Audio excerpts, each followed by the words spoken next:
नमस्कार, आदाब, सत श्री अकाल, प्रणाम। आप देख रहे हैं एवीएन न्यूज प्लस। आपके साथ मैं हूं ज्ञानेंद्र पांडे ज्ञानी। उत्तर प्रदेश में नगर निकाय चुनाव की दुंदुभी बज चुकी है। ढेर सारे मल्लयुद्ध में उतर चुके हैं और जोर आजमाइश करते हुए नजर आ रहे हैं। अंबेडकर नगर के अकबरपुर में शहर की किसकी बनेगी सरकार, किसके सिर पर होगा ताज, यह जानने के लिए चुनावी महासंग्राम का शुरुआत कर दिया है एबीएन न्यूज प्लस ने। जो भी मैदान में उतर रहे हैं प्रत्याशी, उनका नब्ज टटोलने के लिए किन मुद्दों को लेकर के वो मैदान में उतर रहे हैं, तो आज आम आदमी पार्टी के संभावित उम्मीदवार डॉक्टर सचिंद्र वर्मा हमारे साथ है। हम उनसे करेंगे ढेर सारा सवाल और ये जानने की कोशिश करेंगे कि इस महासंग्राम में उतरने के बाद क्या कुछ वो जनता को बताना चाहते हैं। डॉक्टर सचिंद्र वर्मा, आप संभावित उम्मीदवार हैं आम आदमी पार्टी के। आपका एबीएन न्यूज प्लस के सारे दर्शकों की तरफ से सबसे पहले खूब खूब स्वागत। मैं सभी एबीएन न्यूज वालों को बहुत बहुत धन्यवाद देता हूं और नरेंद्र भाई आपको बहुत बहुत धन्यवाद देता हूं, प्रणाम करता हूं कि आपने हम जैसे छोटे कार्यकर्ता का इंटरव्यू लिया, इसके लिए बहुत बहुत धन्यवाद। आप छोटे कार्यकर्ता नहीं, अगर आम आदमी पार्टी से आप जुड़े हैं। आम आदमी पार्टी एक ऐसी पार्टी है जिसका सुप्रीमो हमेशा सुर्खियों में रहता है और एक राज्य का नेतृत्व करते हुए राष्ट्रीय स्तर पर सुर्खियों में रहना ये बहुत बड़ी बात है और आप उस सेना के एक सैनिक हैं। बहरहाल, आप नगर पालिका अकबरपुर में चुनाव लड़ने जा रहे हैं। किन मुद्दों को लेकर के मैदान में उतर रहे हैं? नरेंद्र भाई, आम आदमी पार्टी मुद्दों पर राजनीति करती है। हमने शिक्षा पर, स्वास्थ्य पर, बिजली पर, पानी पर, सड़क पर, सुरक्षा पर, हमने इसी मुद्दे पे हर जगह इलेक्शन लड़ा है। चाहे दिल्ली का इलेक्शन हो, चाहे पंजाब का इलेक्शन हो, चाहे गुजरात का इलेक्शन हो, चाहे यूपी का नगर निकाय का इलेक्शन हो। हमारा मेन फोकस है शिक्षा, स्वास्थ्य, रोजगार, पानी, बिजली, सड़क सुरक्षा। इसी पे हमको चुनाव लड़ना है। अकबरपुर को आप नगर पालिका शहर को आप कहाँ पाते हैं इन सारी सुविधाओं को देखते हुए? मैंने जहाँ तक अभी तक नगर पालिका को देखा है और जितना मुझे 1 साल हो गया कांटिन्यू नगर पालिका में डोर टू डोर चलते हुए, और सारे वार्डों में मैं गया। एक एक वार्ड में 7 से 8 बार मैं घर घर जा चुका हूँ और मैंने पूरी नगर पालिका में देखा कि नगर पालिका गांव क्षेत्र में जब हम जाते हैं, जो नगर पालिका के प्रसिमन के बाद जुड़ा है, वहाँ ये लगता नहीं कि हम लोग शहरी क्षेत्र में हैं। ये दशा है वहाँ की, लगता ही नहीं शहरी क्षेत्र है। मैं तो यहाँ तक देखता हूँ कि बहुत सारे ऐसे गांव हैं कि पानी निकासी का कोई सुविधा नहीं है। वो लोग गड्ढा खोद खोद करके पानी उसमें इकट्ठा करते हैं, फिर बाल्टी से निकाल निकाल के बाहर फेंकते हैं। पानी के नाम पर एक चीज ध्यान में आया कि बहुत बड़ा जल योजना चल रहा है। जी जी जी। तो फिर ये समस्या कैसे होगा? वो जल योजना जो चल रहा है, कहते हैं ना पानी का पैसा पानी में चला गया, ऐसी योजना है। अमृत योजना सरकार लेकर आई, योजना ठीक थी, मगर हमारे पूर्वज जो नगर पालिका के नेता नगरी थे, जो यहाँ के चेयरमैन साहब थे, उन्होंने, आप पूरे नगर पालिका में नरेंद्र भाई आप टहल लीजिए, देख लीजिए कि जहाँ जहाँ वो पाइप लगी है हर जगह लीकेज है। पानी कहीं से जनता को नहीं मिल रहा है, पानी किसी किसी टोटी से निकल ही नहीं रहा है। वो सारा पानी रोड से बह रहा है और दशा ये, रोड से बह रहा है और रोड सारी खराब हो गई है। उसको खोद दिए, खोदने के बाद पाइप डाल दिए। बहुत भारी भरकम अमाउंट का प्रोजेक्ट है। अरे वो 100 करोड़ का, मैं आपको क्या बताऊं कि 100 करोड़ की अमृत योजना, और वो जैसे पैसा सरकार ने तो अच्छे काम के लिए दिया, मगर वो पानी में मिल गया सारा। 100 करोड़ पानी का पैसा पानी में बह रहा है, यह आपका बहुत बड़ा आरोप है। और अकबरपुर नगर पालिका क्षेत्र में अगर अमृत योजना सफल नहीं हो रहा है, पानी का पैसा पानी में बहता जा रहा है, तो ये बहुत बड़ा मुद्दा है। और आप इसके अलावा भी ढेर सारे मामले हैं, जैसे तमसा नदी के किनारे जो लाल निशान लगा हुआ है, क्या उस पर कोई आपका प्लान है? बिल्कुल बिल्कुल प्लान है। पहली बात तो मैं जहाँ तक जानता हूँ, जो मुझे नॉलेज है, जो संवैधानिक है, कि जितने भी जो नदी है, नदी का जो क्षेत्र आता है, उसमें बहुत सारे लोग अपने मतलब खेत में, उनका खेतौनी है, खेतौनी में घर बनवाए, मगर उसका कानून ये कहता है, खेतौनी तो है मगर वो जो नदी के किनारे खेत है उस पर आप मकान नहीं बना सकते हैं, ऐसा कानून है। जब ऐसा कानून था तो पूर्वज जो हमारे नगर अध्यक्ष थे, उनको जिनकी खितौनी थी, जब वो मकान बना रहे थे, तो उस समय उनको बताना चाहिए था कि कानूनन ये ठीक नहीं है, आप आज बना रहे हो, कल इसको सरकार गिरा सकती है, तो शायद जो अपना पैसा करोड़ों करोड़ कितने करोड़ रुपए उसमें लग गए हैं तमाम लोगों के, वो शायद उनका पैसा बच जाता।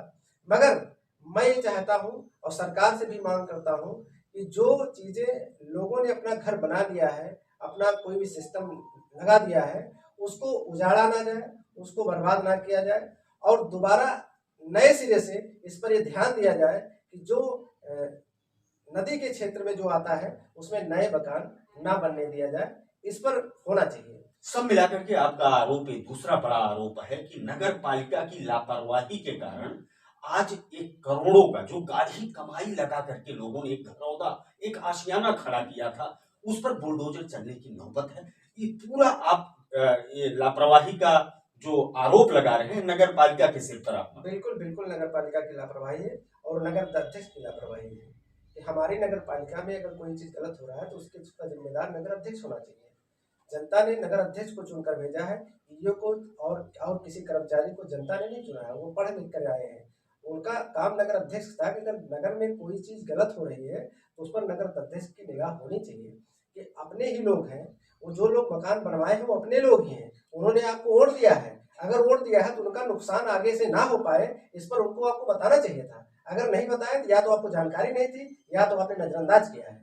इसका मतलब आपका कहने का मतलब है कि अभी तक जितने नगर अध्यक्ष हुए हैं ये सब लोगों ने गुमराह किया है। तो नगर अध्यक्षों ने किया क्या?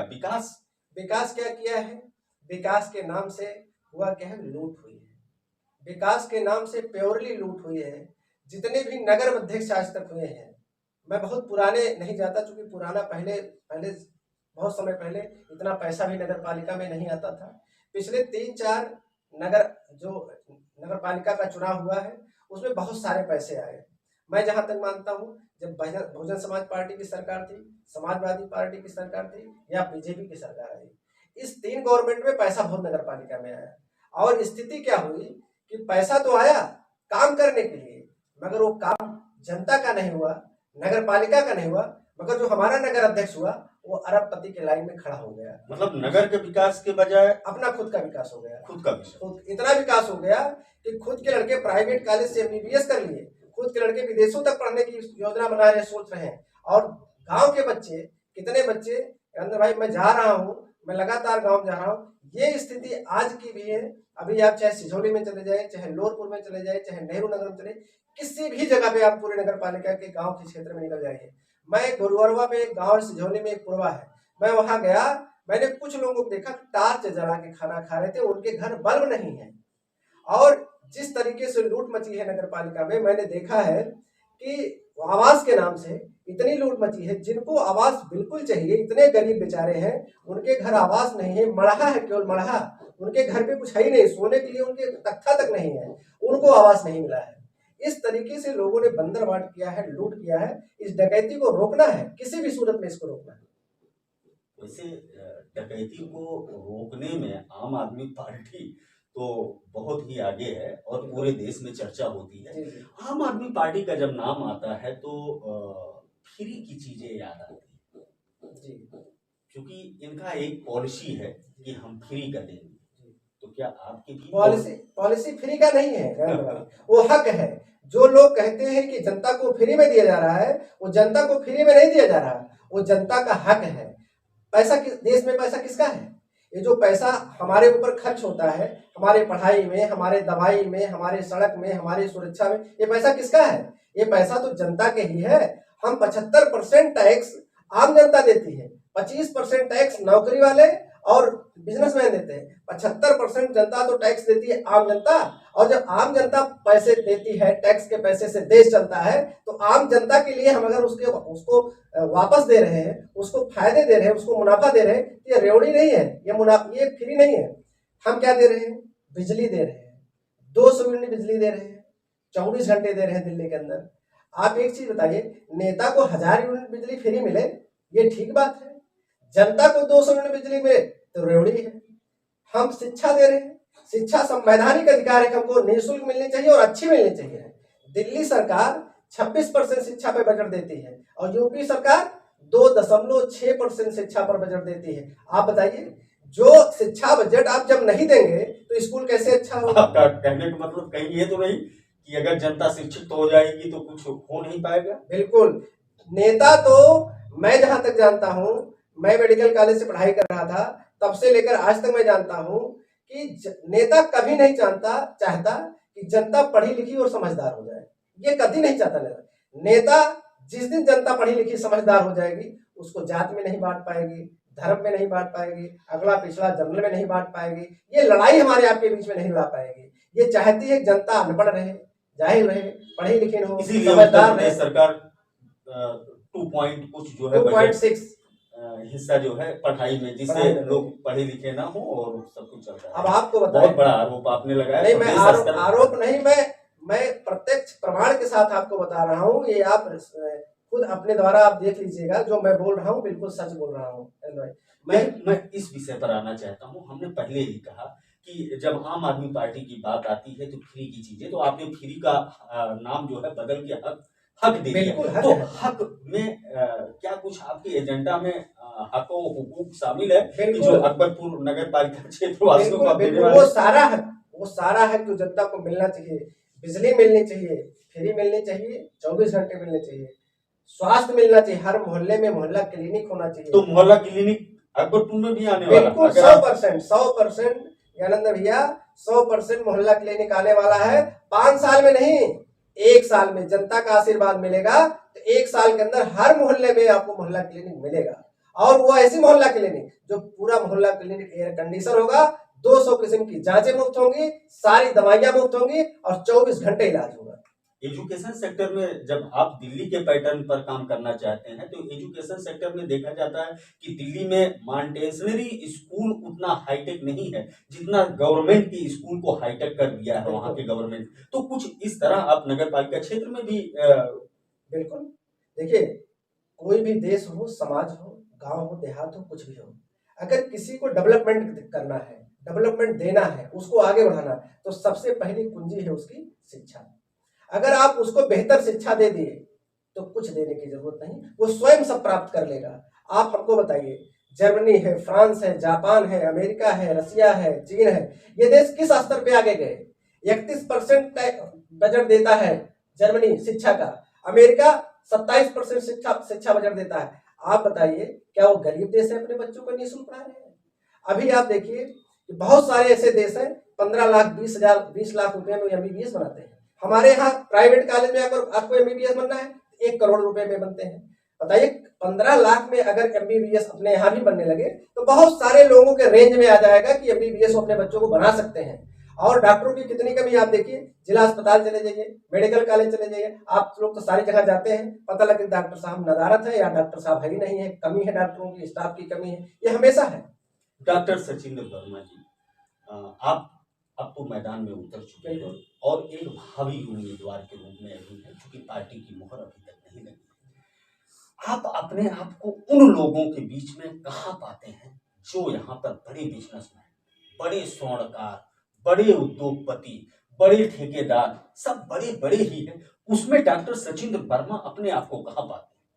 मैं ये पैसे से बड़े हैं मगर मैं दिल से बड़ा हूँ, मैं प्यार से बड़ा हूँ। जनता मुझे प्यार करती है, मेरे पास बुद्धि विवेक है, उससे जनता मुझे प्यार करती है, मेरे मुद्दे से जनता प्यार करती है। हम लोग जाति धर्म की बात नहीं करते राजनीति में, हम मुद्दे की बात करते हैं। जनता को जब हम अपने मुद्दे बताते हैं कि हम राजनीति इसलिए करने आए हैं कि हमको आपके घर में शिक्षा अच्छी करनी है, हमें आपके परिवार को चिकित्सा की जिम्मेदारी लेनी है, हमें आपको बिजली पानी की व्यवस्था करनी है, सड़क सुरक्षा की व्यवस्था करनी है। जब हम ये बात करते हैं तो जनता वो हमारी होती है, हमारी बात सुनती है, हमसे ये कहती है कि आज तक राजनीति में कोई ये बात नहीं करने आया। राजनीति में लोग बात करने आते हैं कि हम मंदिर मस्जिद की बात करने आते हैं, धर्म जात की बात करने, हमारी बिरादरी वाला है, हमें वोट देता है, ये बात करने आते हैं। डॉक्टर साहब पहली बार आप आए हैं जो कि आप शिक्षा की बात करने हैं, चिकित्सा की बात करते हैं, बिजली पानी की बात करते हैं, सड़क सुरक्षा की बात करते हैं। डॉक्टर का नाता राजनीति से बहुत दूर का होता है। अचानक आप राजनीति के इतना करीब कैसे आ गए और मैदान में भी उतर पड़े? राजनीति हम लोग करने नहीं आए थे भैया, हम लोग राजनीति करने आए ही नहीं थे। हम तो अन्ना आंदोलन के पार्ट हैं। हम लोगों ने जब देश में भ्रष्टाचार बहुत तेज फैल रहा था तो हम लोग भ्रष्टाचार के खिलाफ एक आंदोलन किए। उस आंदोलन में हम दिल्ली चले गए, दिल्ली में अन्ना आंदोलन किए, जेल की हवा भी खानी पड़ी। वहां से आए तो एक जुनून और बढ़ गया कि नहीं, ये भ्रष्टाचार के खिलाफ लड़ाई लड़ना ही लड़ना है। फिर हम लोगों ने ये पचोपेश चल रहा था कि क्या किया जाए, भ्रष्टाचार कैसे दूर। तो उस समय की यूपीए की सरकार कह रही थी कि अगर आपको भ्रष्टाचार दूर करना है, खुद मैदान में आओ और सरकार बनाओ, भ्रष्टाचार दूर करो। तो इस मामले को लेकर हमारे राष्ट्रीय अध्यक्ष अरविंद केजरीवाल जी सारे लोगों के बीच में गए। जनता के 220 सभाएं की दिल्ली के अंदर, क्या हम राजनीतिक दल में आए, क्या राजनीतिक दल बनाए या हम चुनाव लड़े? तो दिल्ली की जनता ने कहा बिल्कुल आप राजनीतिक दल बनाओ और चुनाव लड़ो और चुनाव जीत के जनता की सेवा करो। तो अरविंद केजरीवाल जी ने पूरा एक सर्वे कराया कि पार्टी का नाम क्या रखा जाए, पार्टी कैसे बने, उसका संविधान कैसे बने। उन सारे कार्यक्रमों में कमोबेश में शामिल रहा हूं और पार्टी बनाई गई। जब से पार्टी बनी है तब से आम आदमी पार्टी का सिपाही हूं। पार्टी में बहुत तमाम पद मुझे मिला। शुरुआत में मैं अकबरपुर का ब्लॉक अध्यक्ष से शुरू किया अपना का जीवन। आज मैं प्रदेश सचिव तक गया। इसके बाद आज मैं जिला अध्यक्ष आम आदमी पार्टी अम्बेडकर नगर का हूँ। जो काम पार्टी ने दिया उसको बिल्कुल ईमानदारी के साथ निभा रहा हूँ। और तो क्या आप केजरीवाल पैटर्न पर कपड़ा उतारो, लोगों को नंगा करो, भ्रष्टाचार का खुलासा करो और उसके बाद जो है लोगों को फ्री नहीं कहूंगा, हक देने की बात, क्या उसी पैटर्न पर आप बिल्कुल कॉपी करके काम करना चाहेंगे? 100% हमारे अरविंद केजरीवाल हम लोग के लिए आइकॉन है, हमारे नेता हैं। और मैं जहां तक आज तक 43 साल मेरी एज हो गई और मैं इस उम्र तक इतना, पहले के नेता लोग ईमानदार थे, काफी ईमानदार थे। अपने यहाँ अकबरपुर में जयराम वर्मा जी थे, बहुत ईमानदार नेता थे। बहुत पहले के नेता काफी लोग ईमानदार थे। मगर मैंने राजनीति में जो परिवर्तन देखा है, राजनीति गुंडा, बदमाश, पूंजीपति, धनपति, इनका इलेक्शन हो गया। हमारी पार्टी में ऐसे लोग नहीं हैं। हमारे यहाँ गुंडा, बदमाश, डकैत, तो क्या पूंजीपति, आप अरबपति सारे वार्डों में सभासद भी उतार रहे हैं? सारे वार्डों में सभासद नहीं उतारे हैं। ये हमारी चुनावी रणनीति है। जहां हमको लगेगा कि हमें चुनाव लड़ाना चाहिए वहां हम सभासद लड़ा रहे हैं। जहां हमको लगेगा कि नहीं लड़ाना चाहिए वहां नहीं लड़ा रहे हैं। आपको ये लगता है कि आपकी अकबरपुर नगर पालिका शहर में बनेगी सरकार? 100% ये कॉन्फिडेंस आप जान लीजिए कि चुनाव चाहे आज हो, चाहे 2 महीने बाद हो, चाहे 1 महीने बाद हो, अब की बार आम आदमी पार्टी यहाँ झंडा अपना गाड़ेगी, फहराएगी। 100% नरेंद्र भाई, आम आदमी पार्टी। और कम वोट से नहीं, अभी बहुत सारे ऐसे लोग कह रहे हैं कि कम वोट से हार जीत होगी, ऐसा होगा वैसा होगा। मैं आपको बता दूं 20,000 से 25,000 वोट से कम आम आदमी पार्टी का यहाँ नहीं मिलेगा अब की बार वोट, और बहुत अच्छे मार्जिन से चुनाव जीता जाएगा।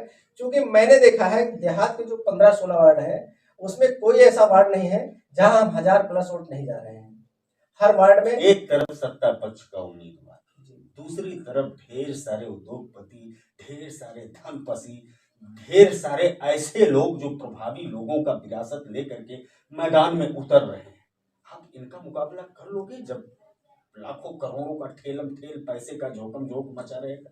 मेरा अपना मानना है नरेंद्र भैया, पैसे से कोई इलेक्शन जीत नहीं सकता।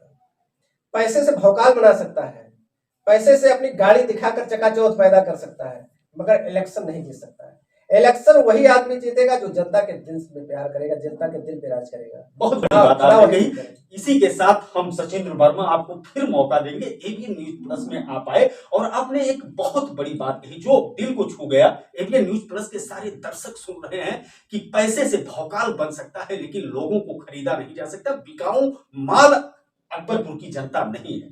और आप जो है ये भी बहुत बड़ा आरोप लगाए कि अभी तक जो भी पालिका अध्यक्ष हुए हैं उन लोगों ने सिर्फ और सिर्फ अपना विकास किया है, शहर का विकास नहीं किया है। नहीं तो शहर जिस तरह से चकाचौंध लाइटों से डूबा होना चाहिए, चमचमाती सड़कें होनी चाहिए, अच्छा क्लिनिक होना चाहिए, अच्छा स्कूल होना चाहिए और उन गरीब जो झुग्गी झोपड़ी में रहते हैं उनको प्रधानमंत्री आवास का लाभ मिलना चाहिए, ऐसा कुछ नहीं दिख रहा है। ऐसा आपका कहना है। हो सकता है मेरे भी सर्वे में खुल करके बात सामने आए। सचिंद्र वर्मा आप दोबारा एबीएन न्यूज प्लस में आएंगे, लेकिन सारे दर्शकों की तरफ से आपको बहुत बहुत धन्यवाद कि आपने अपनी बात रखी। इसी तरह से ताजा तरीन, लेटेस्ट और एक्सक्लूसिव खबरों को देखने के लिए YouTube पर जाकर के एबीएन न्यूज प्लस को सब्सक्राइब करें और Facebook, Instagram, Twitter, public vibe सहित सोशल मीडिया के अन्य प्लेटफॉर्म पर फॉलो करें। एबीएन न्यूज प्लस के लिए ज्ञानेंद्र पांडे, ज्ञानी, अम्बेडकर नगर से।